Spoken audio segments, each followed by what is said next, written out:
The true freestyle relay was so much fun. We wanted to lead off with me, Bjorn, and then me, because we were hoping to get a little bit of a lead going into that. Or Daniel and Nate, and we knew that if we had a lead, we knew that those guys on the back half would really want to keep it and that they'd do anything they could. So that was a little bit of motivation for them. And we knew that they could get it done. We knew that Nate could really bring us home and close out that for us. So I'm proud of him. We closed it out well. But then going into that 50 freestyle, mentality wise, I guess it was a little bit different for me because I guess this entire season I've been kind of, working on that front half. I mean, it's kind of weird for me to say, working on the front half of my 50, but I was working that first 25, off the start. And I was like, something normal for me is what I was trying to do, I guess, was hitting that 8 mid to the feet. That's what I was trying to do. And then prelims come along and I, obviously go out in 9-0, and over the last week, I guess haven't been able to get under 9 to the feet. And that's usually something I can, kind of a good marker for me to tell where I'm at. But then come to find out that my backhand speed, I guess, in a 50 was really good. And, I was able to come back faster than I ever have been. So I guess this is wasn't what I was planning on, but it was also, it was just what happened. So I guess that's all I can really say about that.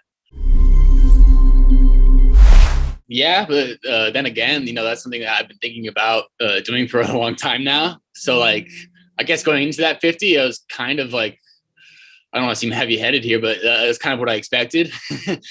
So like seeing that time, obviously, it means a lot of things. It means that I hit my taper for one, which is great for the rest of my meet, and two, it's just we really nailed down those specifics and we done what we needed to do. So it's just like I did what I needed to do right there, and that's what I'm so happy about.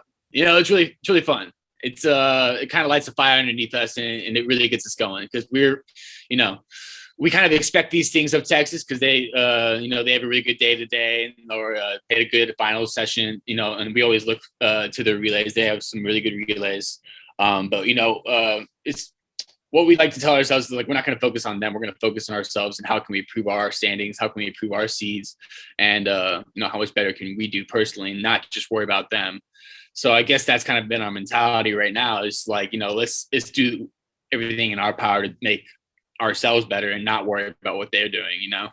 Absolutely, and that's a big I guess swing for us. And we can really take those small points and like those really play into the bigger picture of things. I like to recall my sophomore year when we won. It was Carson Sand. He was 2 breaststroke. I don't know if you guys remember him, but he did really well in his 200 breaststroke and was able to squeeze in that B final, which was something that was unusual for him, but that really got the rest of us to get excited and get behind like that kind of swim, and really helped us move forward. And I guess that kind of helped with our momentum. I mean, I guess that's the word that's used. Momentum. It's a consistent process. I like to think of is how we're approaching this meet, and it's okay to have a bad swim, but it's all right to it's even more fun to see us come back and get over that. I think that's like another thing that we like to think of as a game changer. I was actually pretty excited about it because I was feeling pretty achy this morning after that triple last night in terms of races. So I mean, coming in this morning a little groggy, a little achy was something I expected, but I mean, being able to push through that and got me a little excited because obviously going into finals, it gives me a little bit more excitement too because it makes me feel like I got more. We really do miss it. It's we really miss our fans. We really miss our parents being out there, to witness all this with us. But to be honest with you, this is not something that's out of the norm for us. I mean, we've been handling situations like this throughout the entire year. I mean, we haven't had any spectators at any of our dual meets.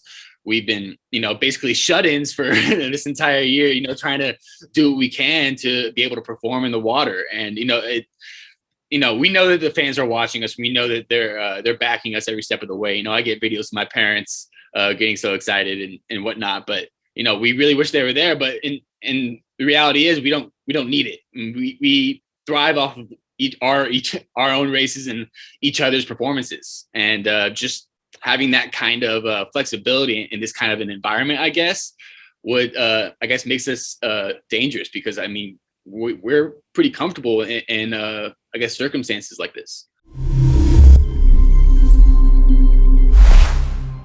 Definitely learned how to manage that a lot better. I almost look forward to the nerves, because I feel like that gives me that extra pop of like, it's like, oh, I need something more. I got something more, and it's that kind of fuzzy feeling going into the water.